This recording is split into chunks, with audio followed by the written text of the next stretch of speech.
We're here to plunge right into the latest developments, pulling out those key insights, those bits of knowledge you really need. That's right. And today, we're going deep, really deep, into the MonsterVerse. We're getting an early look at a film that sounds like it's going to be absolutely massive. Oh, yeah. Our mission. We've got this detailed breakdown of the production for Godzilla X Kong Supernova. We're going to distill it, find the most intriguing, the most surprising stuff. Mm-hmm. The goal is that by the end of this, you walk away really feeling like you've got the inside track on this one. And it's more than just, one movie preview. Yeah. This is really about looking at how this whole cinematic universe keeps evolving. Right. We're connecting the dots, looking at those behind-the-scenes choices, the decisions that shape what comes next. The creative shifts, what it means for the monsters, and for the humans, too. Okay, so evolution of the universe. Where do we even start with this next chapter? What's the first big piece of info? Well, got to start with the title, right? It's officially Godzilla X Kong Supernova. Supernova, okay. Yeah. And it's an American monster film. Grant Butor's directing, Legendary Pictures producing, Warner Bros. Distributing worldwide. Well, except Japan. Toho's handling that. Got it. So standard big blockbuster setup.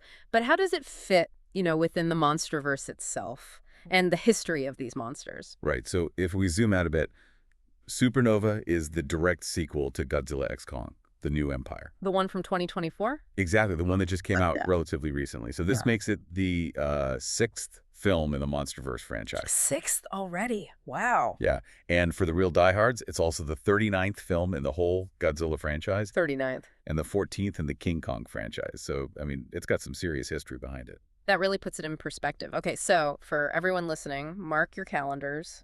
March 26, 2027. That's the date. So, sixth MonsterVerse film, building on all that history. What's the push? Why another one so relatively quickly? What's driving this? Well, and this really gets into the, the business side of things. Hey. New Empire, the last one. It was a huge success. Huge, huh? We're talking $571.9 million grossed worldwide against a budget of maybe $135 to $150 million. That made it the highest grossing film in the entire MonsterVerse. Wow. Okay. That's significant. Absolutely. And Mary Parent, she's Legendary's chairman of worldwide production, she actually said, quote, they were in a good position to continue the journey. Okay. So the money talks. Pretty much. That kind of financial success, it absolutely gives them the green light, the momentum to keep this franchise going as a major tentpole. Right, that makes sense. But okay, financial success is one thing. Does that guarantee creative success? Or does it maybe, I don't know, box them in a bit, make them stick to the formula? That's a great question. And is that maybe where this leadership change comes in? Because Adam Wingard directed the last two, right? And he seemed like he might come back. He did. Yeah, Wingard had definitely expressed interest in doing a third one. And didn't he say something about a different approach? He did. He hinted at, maybe exploring Godzilla's perspective more, which, a lot of fans would have been really interested in seeing that. Totally. So what happened? Well, it came down to scheduling conflicts, basically. He's got another film coming up, Onslaught, with A24, and the timing just didn't work out for him to return to the MonsterVerse. Okay. So that explains it. Yeah. So that left an opening, and the job went to Grant Butor.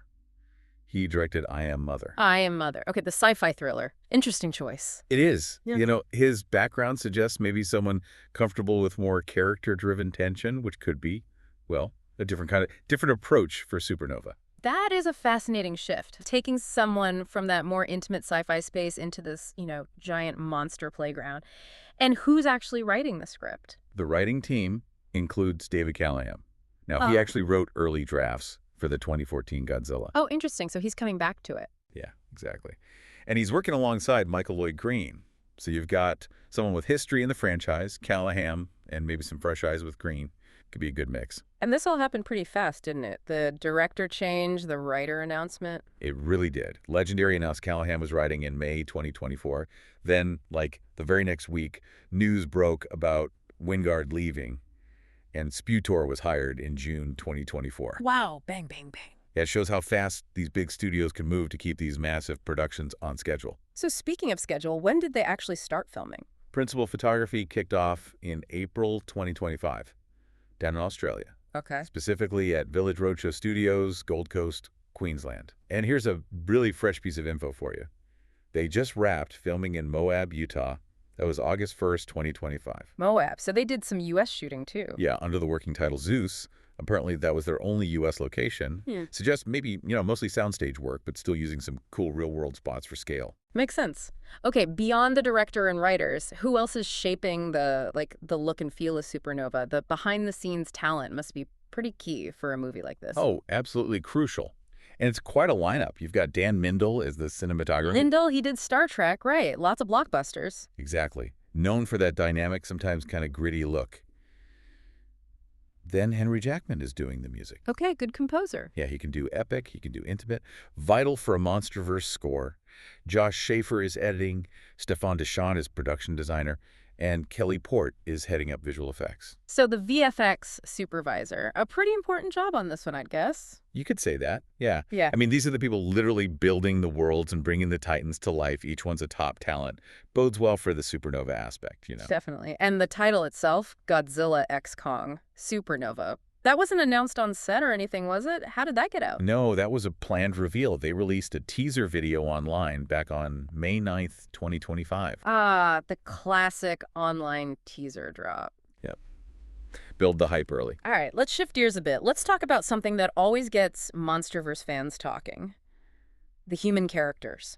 The ones running around trying not to get stepped on. Right, the human element. This film seems to have a pretty interesting cast lining up. Who are we actually going to see interacting with the giants this time? Okay, so the first actress cast back in January 2025 was Caitlin Dever. Okay, Dever, good actress. Yeah, she's joined by Jack O'Connell, Delroy Lindo, Matthew Modine, Alicia Debnam Carey, and Sam Neill. Sam Neill, wow, okay.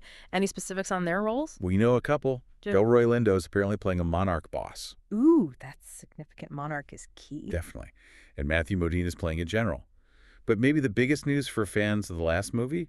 Dan Stevens is coming back. As Trapper? Really? Yep, reprising his role as Trapper from The New Empire.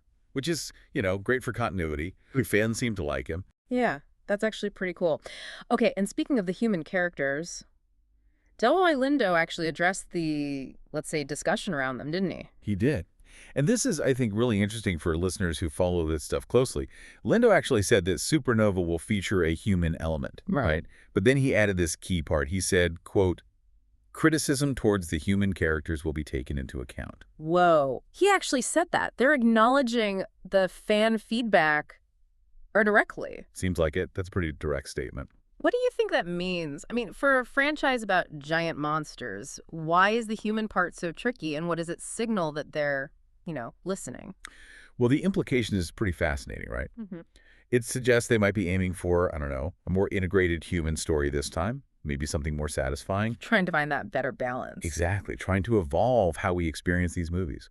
It could be, like you said, that aha moment for the franchise where they really nail the balance between the incredible kaiju action and making us care about the people involved. Because you need that human perspective, right, to ground it all. You really do. It gives you a point of view, emotional stakes amidst all the, giant monster chaos. Yeah. And the fact they're acknowledging the criticism, that suggests they're listening to the audience, which is usually a good sign. Okay, so quite a journey we've taken just looking at the production so far.